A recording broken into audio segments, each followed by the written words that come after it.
By now, Malachi had accepted the indignity of diaper changes as a part of his new reality.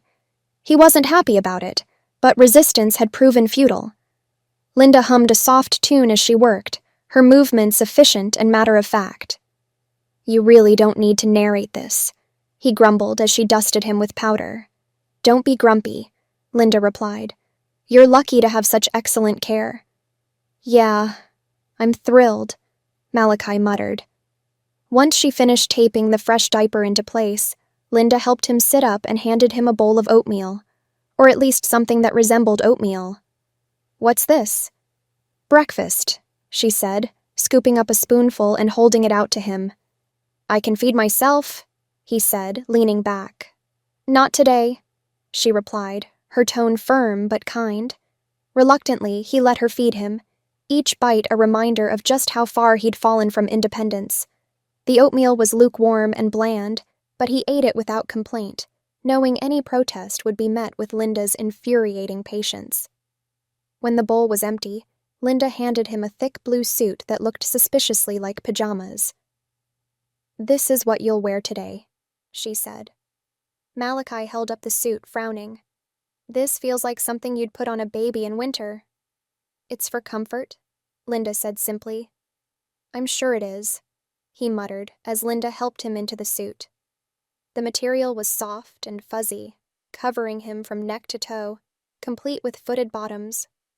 Linda zipped it up the back, her efficiency leaving him no room for argument. "There," she said, stepping back to admire her work. "You look perfect." "I look ridiculous," he shot back.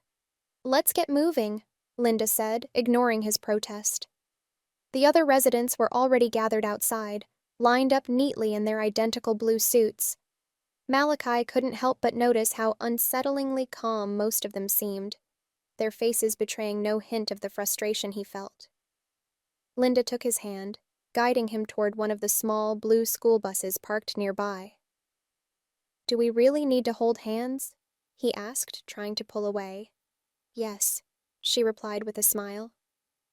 The residents were herded onto the buses, each one buckled in by a staff member.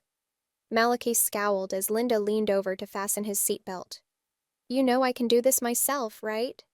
"Of course," Linda said, clicking the buckle into place. "But this is about trust."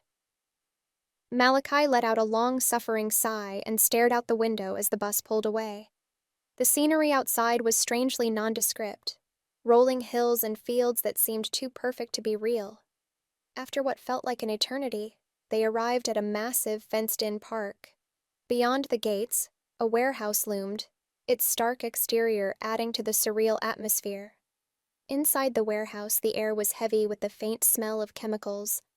Malachi wrinkled his nose and glanced at the other residents, who didn't seem to notice, or care.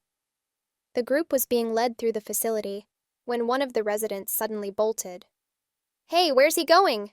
Malachi asked, watching the man sprint toward the exit. Linda didn't hesitate. In an instant, she was after him, her long legs carrying her with inhuman speed.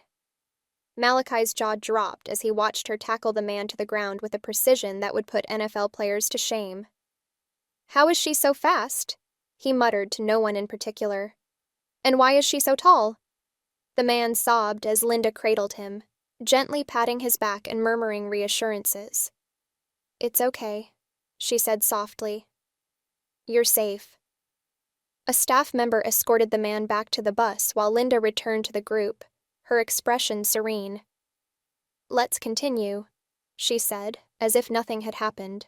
The residents were eventually led to a large auditorium-like room.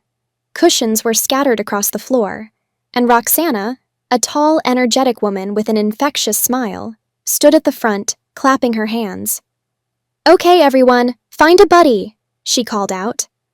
Malachi scanned the room and found Philip waving at him. "Want to be buddies?" Philip asked with a grin.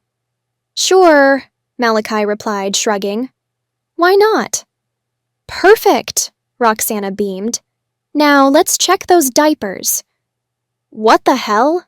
Malachi muttered under his breath as gloves, wipes, and fresh diapers were distributed. "I'll go first," he told Philip, resigning himself to the task. The process was as unpleasant as he'd feared, the smell making his eyes water.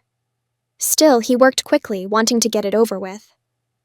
"Good job, Malachi," Linda said, appearing out of nowhere. When it was his turn, Malachi closed his eyes and tried to will himself out of existence.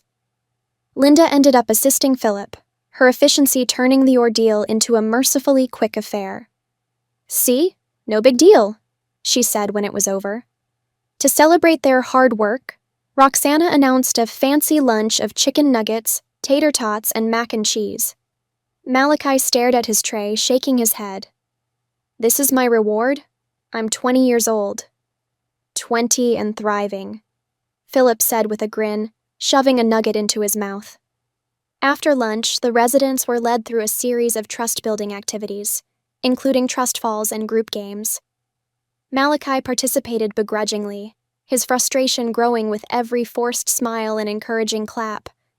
By the time they returned to the buses, Malachi was exhausted. Linda once again buckled him in, her movements efficient and unyielding.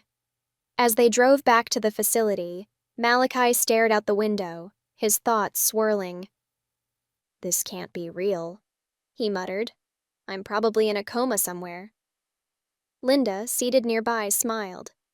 Sometimes the best transformations happen when we stop questioning and start trusting. Malachi didn't respond. He just closed his eyes, letting the hum of the bus lull him into an uneasy sleep. Thank you for tuning in to this edition of Mommy Sarah's Story Time. If you enjoyed the stories, please support the channel by liking and subscribing. Remember, my channel is not monetized, and I write most of the content myself. On occasions when I don't, it's sourced through emails from trusted contacts. Please feel free to like, share, and subscribe. If you're able to, consider making a donation to support our channel. Your support means a lot. Thank you so much for watching, and I look forward to sharing more stories with you.